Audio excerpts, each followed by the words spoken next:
एक बात आप लोगों से कहना चाहेंगे, जब भी देवाधिदेव महादेव को जल चढ़ाएं, जल चढ़ाते समय तुम्हारे भाव में, जब हम शंकर भगवान को जल चढ़ाते हैं तो एक स्मरण आपके भीतर रहे। ध्यान रखें,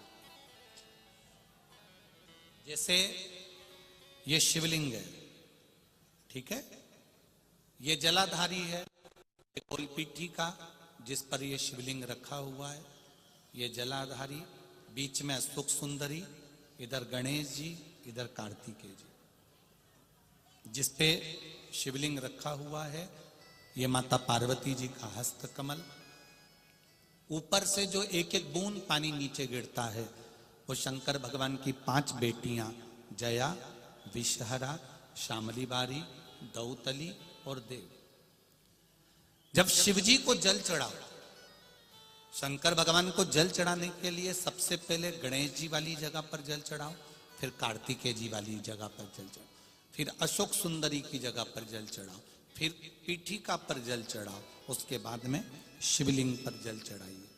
जब अपन किसी कामना के लिए अगर जल चढ़ा रहे हैं तो उसके लिए हमको ये ध्यान रखना पड़ेगा, पहले कहाँ चढ़ाना है, जहां से पानी नीचे गिरता है तो राइट में गणेश जी, लेफ्ट में कार्तिक, जो एक भाग होता है, यहां पर अपन ने जल चढ़ाया गणेश जी को, यहां चढ़ाया कार्तिकेय को, बीच में एक मोटी सी लाइन होती है जहां सुख सुंदरी विराजमान होती है, वहां जल चढ़ाकर और फिर जल को चारों तरफ घुमाने के बाद फिर शिव जी को समर्पित करो। एक बात और याद रखिए, जिन बेटे बेटियों की शादी नहीं हो रही, 30 साल, 32 साल, 35 साल, 40 साल, 28 साल, 27 साल हो गए, उनसे निवेदन है कि जब भी आप देवाधिदेव महादेव को जल समर्पित करें, जल चढ़ाने के बाद शुरुआत भी अशोक सुंदरी से करें और चढ़ाने के बाद में समापन भी शिवलिंग पे चढ़ाने के बाद अशोक सुंदरी पर करें। जब हम कम से कम 3 महीना लगातार अशोक सुंदरी से जल चढ़ाकर,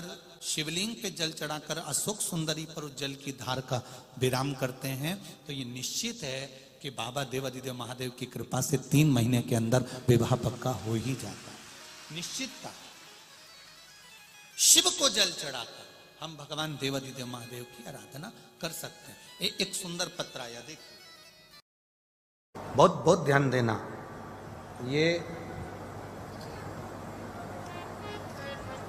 ये शिवलिंग जलाधारी, ये जो चरण पे से जल नीचे गिर रहा है वो स्थान, बहुत बहुत ध्यान देना थोड़ा सा हो। ये शिवलिंग जलाधारी, यहां से जल अशोक सुंदरी के पास में से नीचे की ओर गिर रहा, ठीक है। बेलपत्र नहीं है आपके पास चढ़ाने के लिए, मत चढ़ाओ। जल नहीं है चढ़ाने के लिए, मत चढ़ाओ। अक्षत नहीं है चढ़ाने के लिए, मत चढ़ाओ। पुष्प नहीं है शिव जी को चढ़ाने के लिए, मत चढ़ाओ। शमी पत्र नहीं है, मत चढ़ाओ। पर किसी शिवालय में, किसी शंकर के मंदिर में अगर तुम गए हो, तुम्हारे पास में कुछ भी नहीं है, जो भी भगवान का दर्शन तुमने किया है, तो यहां से जो पानी नीचे गिरता है, उस गिरने वाले स्थान पर मात्र अपने हाथ का 3 बार स्पर्श कर कर बाबा से दिल की बात कहकर आ जाओ, तो मन की मुराद बाबा पूर्ण कर देता है। वो सहज प्रसंग है। माने मेरी माता पार्वती जी ने शिव जी के चरण के नीचे के तलवे को मेरी माता ने स्पर्श किया है। आज बाबा बैठे हुए और माता ने चरण के तलवे को स्पर्श किया, स्पर्श स्पर्श किया। बस अब पार्वती जी ने प्रश्न नहीं किया।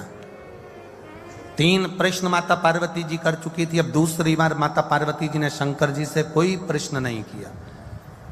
मेरा धर्म पत्नियों से निवेदन है, तुम्हारे पति से तुमने एक प्रश्न किया और उसका उत्तर अगर वो नहीं दे रहे हैं तो तुम मौन हो जाओ, चुप हो जाओ, पीछा मत पकड़ना। पर तुम्हारी आदत इतनी विचित्र है जब तक उस बात के पीछे तुम्हारी लड़ाई नहीं हो जाए तब तक तुम वो बात कभी खत्म करती ही नहीं। उसके पीछे जब तक विवाद ना हो जाए तब तक वो बात खत्म नहीं होती। पर शिव महापुराण अपने चरित्र का वर्णन करते हुए कह रही है, शिव तत्व का चरित्र का वर्णन करते हुए कह रही है कि जब एक बात का एक प्रश्न तुमने किया और तुम्हारे पति ने उत्तर नहीं दिया, तो हो सकता है वो उत्तर बाद में दे, हो सकता है उस उत्तर के लिए तुम ठीक नहीं हो सकता है उत्तर के लिए वो समय ठीक नहीं है, हो सकता है उत्तर के लिए वो स्थान ठीक ना हो सकता है वो उत्तर तुम्हारे लिए ना हो, इसलिए उसने नहीं दिया। पर आपसे निवेदन है, आप पीछा